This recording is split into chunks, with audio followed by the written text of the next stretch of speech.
एक नई सुबह। मनोज और नीतू के 2 बच्चे हैं, बड़ी कोमल और छोटा अनुज। दोनों बच्चों के लालन पालन के अलावा और जिम्मेदारी है। वो है मनोज की बूढ़ी माँ।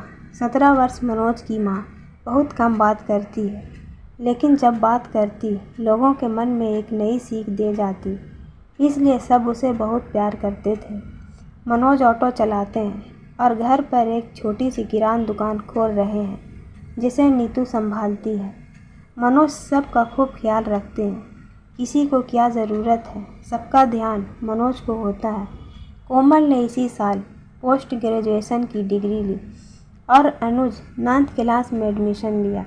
दोनों की परवरिश मनोज और नीतू ने अच्छे से की और दादी ने हमेशा स्वाभिमान का पाठ पढ़ाया। एक दिन अचानक रोड एक्सीडेंट में मनोज और नीतू की मौत हो गई। फिर क्या, पूरा परिवार बिखर गया। मनोज ने सबसे अच्छे संबंध बना रखे थे, तो उसके परिवार वालों को उसके जाने के बाद पूर्ण सहयोग मिला। सब रिश्तेदार जाते वक्त कोमल से कहा कि कोई भी मदद हो तो बेहिचक कहना। कोमल ने भी आंखों में आंसू लेकर सर हाँ में हिला दिया। अब सारी जिम्मेदारी कोमल पर आ गई। दादी ने कोमल को एक एक सीख दी, जिसे उसने गांठ बांध ली। उन्होंने कहा, बेटा, हमदर्दी दिखाकर या तरस खाकर तो लोग कुछ समय के लिए हमारी मदद ज़रूर कर देंगे, लेकिन ज़िंदगी भर के लिए नहीं।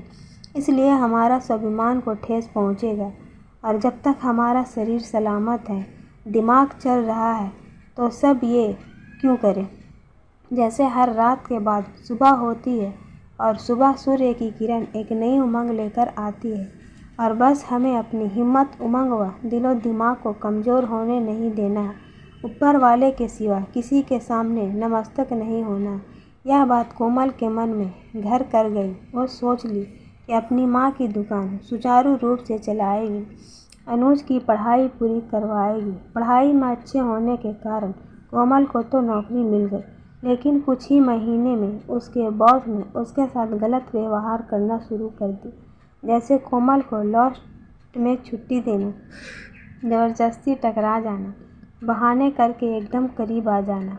अपने असुरक्षा के डर से कोमल ने नौकरी छोड़ने में ही अपना भलाई समझी। कोमल जब भी परेशान होती तो अपनी दादी से पूछती उसे क्या करना चाहिए। तब दादी किसी कहानी के ज़रिए से उसका हिम्मत बांधती है। दुनिया के बेफजूल हमदर्दी व अपनी असुरक्षा के भावना से तंग आकर सोच ली कि वह खुद का काम करेगी। इसके चलते वह अपने पापा के ऑटो बेच दी, जिससे दुकान को आगे बढ़ाने में मदद मिली। इसी बीच अनुज का रिजल्ट आ गया।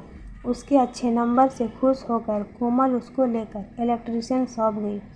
उसके लिए म्यूजिक सिस्टम लिया। अनुज ने कहा, दादी, इसकी क्या ज़रूरत। तो कोमल सर पर हाथ फेरते हुए बोली, अगर पापा होते तो तू मांगा करता ना। अगर पापा नहीं है तो क्या हुआ, मैं तो हूँ ना। एक दिन किसी रिश्तेदार ने कोमल के लिए रिश्ता लाया। पहले तो ना नुकर की, फिर दादी ने समझाया कि एक बार मिलने में क्या बुराई है, तो वह मान गई। अपने से 6 साल बड़े आलोक सरकारी क्लर्क है, देखने में भी ठीक है। आलोक ने जब पहली बार कोमल को देखा तो बस कोमल को उसके दिल में बस गई, और इस समय मन में फैसला कर लिया, शादी इसी से करनी है। आलोक अपने दिल में संभालते हुए बात आगे बढ़ाई। अपने बारे में बताया, पापा बचपन में ही गुजर गए, वह परिवार के नाम में उसकी मम्मी ही है। कोमल ने साफ शब्द में कह दिया कि वो शादी के बाद भी अनुज व दादी को छोड़ नहीं सकती।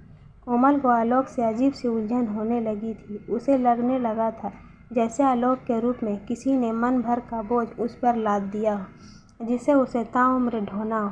तब आलोक ने हंसकर कहा कि मेरे अपनों को तुम अपना लेना और तुम्हारे को मैं।